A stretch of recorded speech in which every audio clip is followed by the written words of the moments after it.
तसं बघितलं तरी मला बऱ्याच वेळेस माझे दोस्त कंपनी की काटेसाहेब आपल्याला पहिलीला किती मार्क होते, दुसरीला किती होते. तर त्यावेळेस मी सहजतेने उत्तर देतो की मला 0 मार्क होते. तरी ते आमच्या गुरुजीनं मला चौथीपर्यंत आणून बसवलं. चौथीपर्यंत आलो तरी मला क ख येत नव्हतं, इंग्लिश येत नव्हतं, काही येत नव्हतं. आणि एक दिवस असं झालं, त्यावेळी शाळेमध्ये इन्स्पेक्शन चालू राहायचं. इन्स्पेक्शन चालू असताना जो किस्सा घडलेला आहे तर तो मी आपल्याला सांगतोय. याचं सांगायचं तात्पर्य माझं असं आहे की माणसाचं जीवन ज्ञान कुठल्या प्रकारे, कुठल्या अंशी, कुठल्या कोणातून, कुठल्या क्षणी बदलत आणि जीवनामध्ये परिवर्तन होईल हे कधी सांगता येत नाही. तिथं शिक्षण अधिकारी शाळेच्या इन्स्पेक्शनसाठी आलेले होते. जिल्हा परिषदची शाळा होती, मी चौथीमध्ये होतो. त्यावेळेस इन्स्पेक्शन वगैरे याला एवढं महत्त्व होतं. गुरुजी थरथर कापत होते. शिक्षण अधिकारी आल्यानंतर आपल्या मुलांनी व्यवस्थित उत्तर दिले तर चांगलं राहील, आपल्या शाळेला चांगला दर्जा मिळेल, चांगला ग्रेड मिळेल, आपल्या शाळेचं नाव होईल आणि आपण जो सरकारकडनं जे मानधन घेतो, पेमेंट घेतो, जे नोकरीतला पैसा घेतो तर त्याचा वापर यथायोग्य होईल असा शिक्का मिळेल, ही त्यांची बांधिलकी असायची त्यावेळेस गुरुजींची. आणि आमचा चौथीचा वर्ग बसलेला होता. प्रत्येक वेळेस मी पाठीमागं बसायचो कारण मला काही येत नव्हतं, कुठला गंधच नव्हता आणि शिकायचंय. सहज बसलो म्हणून बसायचं, आरामासाठी शाळेत यायचं, शिक्षणासाठी शाळेत यायलाच पाहिजे असं काही वाटत नव्हतं. घरची कामं करायला लावायच्या, घरच्या कामाचा कंटाळा यायचा म्हणून शाळेत येऊन बसायचो, पाठीमागं बसायचो. गुरुजीने त्या दिवशी इन्स्पेक्शनच्या दिवशी नेमच मला पुढं बसवलं आणि सांगितलं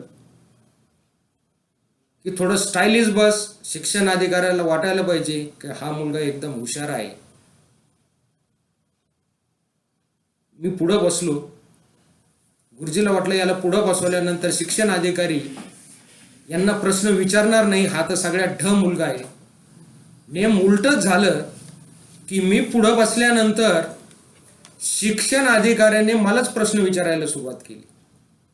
आणि शिक्षण अधिकाऱ्यांनी जेव्हा मला प्रश्न विचारायला सुरुवात केली, 10 प्रश्न विचारले. 10 प्रश्नांचे उत्तर मला कुठलंही देता आलेलं नाही. आणि चौथीला अ ब क ड किंवा ABCD हे काही लिहिता आलेलं नाही. तेवढ्याबद्दलच शिक्षण अधिकाऱ्याने सगळं ओळखलं. कुठलाही राग न मानता ते वर्गाच्या बाहेर गेले आणि सरळ आमच्या गुरुजीला सस्पेंड करून टाकलं. गुरुजी सस्पेंड झाले. कशामुळे झाले तर हे माझ्यामुळं झाले हे मला मान्य होतं. गुरुजी सस्पेंड झाल्यानंतर त्यांनी कुठलाही राग न धरता दररोज 6 महिने शाळेत यायचे आणि मला बदडायचे. मला मार एवढा मारायला मिळायला लागला की ते मार मिळता मिळता मी एवढा अभ्यासाला लागलो, मनातून इच्छा नसताना अभ्यासाला लागलो. एवढा अभ्यास केला की गुरुजीचा मार वाचायला पाहिजे.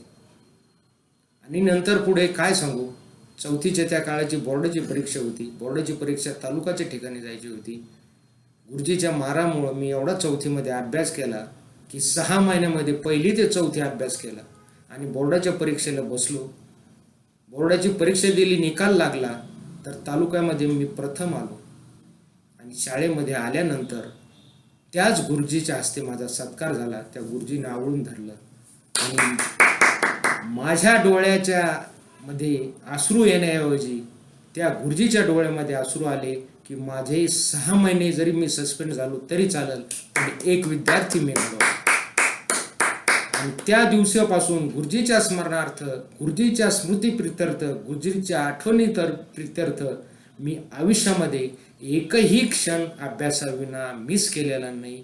आणि त्या किस्स्यामुळंच आज मी इथं अर्थविषयक अभ्यासक असो किंवा मी एक उद्योगपती असो किंवा एक सामाजिक भान असणारा एक भारतीय नागरिक असो, माझी छाती अजूनही त्या गुरुजीच्या मारल्यामुळं स्फुरणाने एकदम भरभरून येते.